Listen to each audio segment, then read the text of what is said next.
Your HOA can foreclose on your house because you painted your door the wrong color. They can fine you $500 for parking in your own driveway. And here is the kicker. There is nothing your city council, your mayor, or your state representative can do to stop them. 60 million Americans live under HOA rule.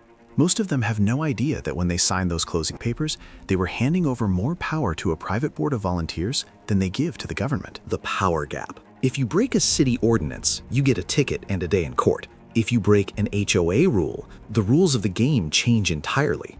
First, the fines.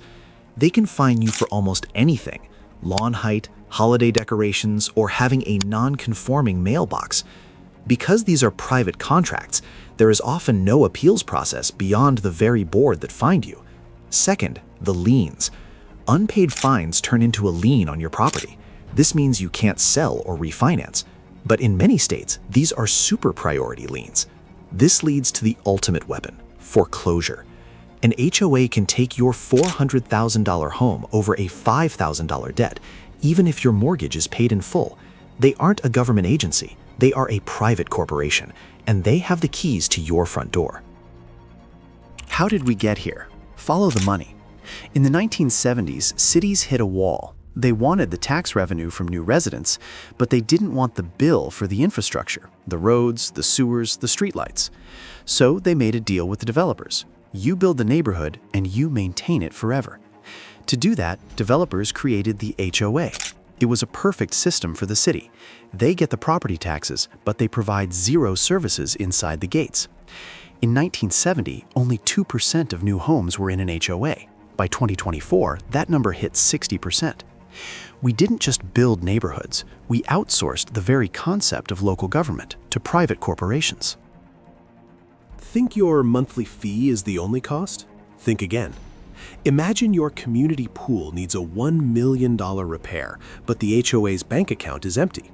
The board votes, and suddenly you get a bill in the mail for $12,000. It's called a special assessment. It's due in 90 days. You don't get to vote on it. You already agreed to it when you bought the house. Why is the fund empty? Because boards often keep monthly fees artificially low to keep property values high and homes selling. They defer maintenance for a decade, and then the current owners get hit with the surprise bill. This isn't an emergency. In aging communities, it's a standard business cycle. When the fines start piling up, residents usually run to City Hall. They are met with a shrug. Because HOA rules are private contracts, the city has no legal standing to intervene. It's a civil matter. For the city, this is a feature, not a bug. They collect your taxes to pay for the other side of town, while you pay a private fee to pave your own street. You can vote for a new mayor, but that mayor can't touch your HOA board. You can't vote to dissolve an HOA through a city election. You signed that power away at closing, and the city has zero financial incentive to help you get it back. If you're looking to buy, don't just look at the kitchen. You need to perform an audit. Read the CC&Rs, not just the summary. Read the fine print on fines. The reserve study tip. Ask for the most recent professional reserve study. If the HOA hasn't done one in 5 years, or if they are less than 70% funded, a special assessment is coming for your wallet. Knock on doors. Ask neighbors, how active is the board? If you already own, attend the meetings. Most of these boards are run by the only 3 people who showed up.